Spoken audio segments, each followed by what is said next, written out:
أهلا بكم متتبعي قناة أتعلم في الفيديو الثاني من سلسلة التعلم نظريات مبادئ وتطبيقات. خلال هذا الفيديو الثاني سنخصصه للحديث عن التعلم في علاقة بالنضج الطبيعي للإنسان. وهنا وجب أن نقف عند كل من مفهوم التعلم وكذلك مفهوم النضج الطبيعي والعلاقة بينهما. وهنا يجب أن نتذكر بشكل مستمر الشروط الثلاث التي رأيناها في الحلقة السابقة، والتي تتعلق بكيفية تحقق عملية التعلم من خلال وجود الفرد أمام وضعية مشكلة، ثم أن يكون هناك دافع حتى يتحقق التعلم، وأخيرا أن يبلغ الفرد مستوى من النضج الطبيعي. وهذا النضج هو الذي سنراه في هذا المقطع الثاني.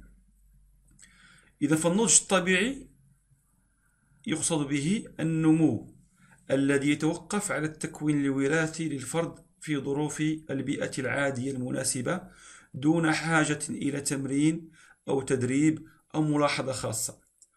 ونقصد هنا بالضبط كل القدرات التي يكتسبها الفرد عن طريق النمو الطبيعي لكل من العامل الذهني والعامل العضلي، وكذلك هناك المجال العصبي.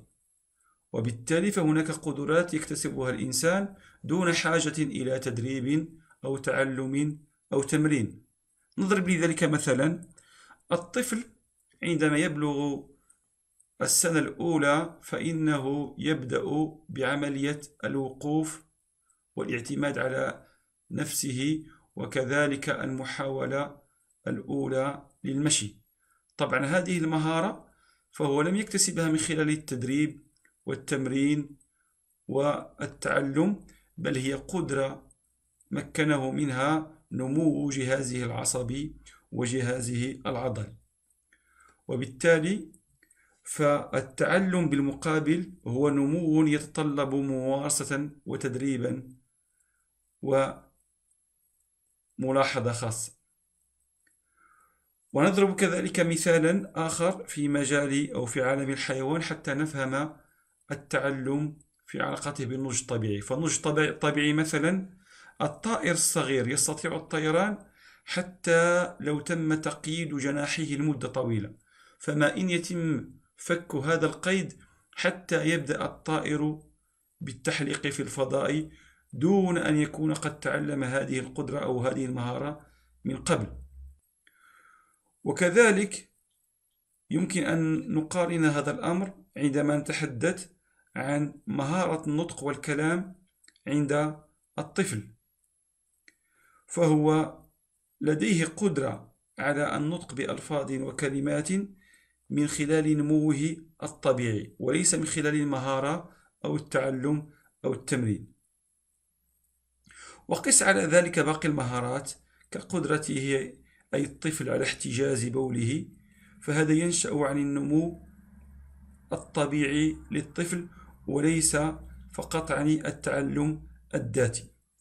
وهنا نقف عند مفهوم التعلم الذاتي، ويقصد به أن الطفل يتعلم من تلقاء نفسه احتجاز بوله لتجنب الضيق الذي يشعر به من بلل نفسه. ومهما يكن من أمر فقد لوحظ أن تدريب الطفل على احتجاز بوله لا يثمر إلا متى بلغ درجة معينة من النضج العضلي والعصبي. فمثلا لو أخذنا القدرة على الحفظ والتذكر بوجه عام، أو القدرة على التخيل والتفكير أو التعلم، فهي تنمو بتقدم الطفل في العمر دون أن يتدرب عليها تدريبا خاصا، بل يكفي لهذا النمو مجرد التغذية والمنبهات العادية في بيئة الفرد. وهنا يجب أن نشير إلى أن هناك استعدادات وقدرات لا يمكن أن تنمو، بل يجب أن تظهر من خلال التعلم والتدريب. فمثلا لو تساءلنا عن مهارة السباحة أو كذلك مهارة العزف على آلة موسيقية. فهذه المهارات ليس لها علاقة مباشرة بالنضج الطبيعي، وإنما تتحقق بالتدريب وبالممارسة وبالتعلم في سن معينة حتى يتحقق هذا الشرط.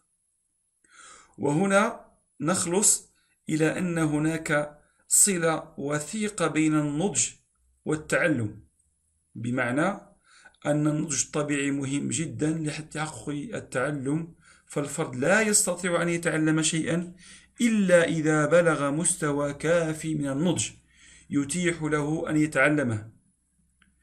فلن يكون الفرد قادرا على تعليم الطفل القراءة في نهاية العام الأول من عمره.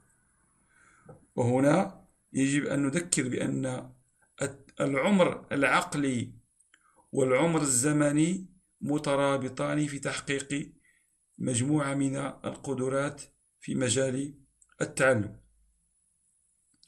وموجز القول أن النضج الطبيعي هو عملية تلقائية تحددها استعدادات وراثية، ومن ثم فهي عملية حتمية عامة يشترك فيها جميع الأفراد الذين ينتمون إلى نوع واحد. أما التعلم فتحدده وتوجهه مطالب وأهداف مفروضة على الفرد. وبعبارة أخرى، فالنضج يقارب بين أفراد النمو الواحد بقدر قليل أو كبير، أما التعلم فيؤدي إلى زيادة الفروق بين الأفراد من حيث ما يتعلمون. وكخلاصة عامة نشير إلى أن تحقق التعلم يجب أن يكون في وضعية يكون الفرد فيها قد بلغ مستوى من النضج الطبيعي الذي يمكنه من تعلم أشياء معينة. وهنا نقارن بين مستوى بسيط ومستوى معقد من المهارات والقدرات التي يمكن أن يتعلمها. فمثلا قراءة الأعداد من 0 إلى 100، أو مقارنتها أو كتابتها أو ترتيبها، فهي مهارات بسيطة يمكن أن يتعلمها الفرد عندما يبلغ مستوى من النضج الطبيعي في سن 6 أو 7. أما حل معادلات من الدرجة 3 أو من الدرجة 2 فهو كذلك يحتاج إلى نمو عضلي ونمو عصبي أكبر من المهارة الأولى، وهو قراءة الأعداد. وبالتالي فتحقق التعلم يجب أن يحترم هذا المبدأ الأساسي والمتعلق بالنضج الطبيعي. إذن أرجو أن يكون هذا المبدأ قد تم استيعابه، وإلى فيديو آخر، والسلام عليكم ورحمة الله تعالى وبركاته.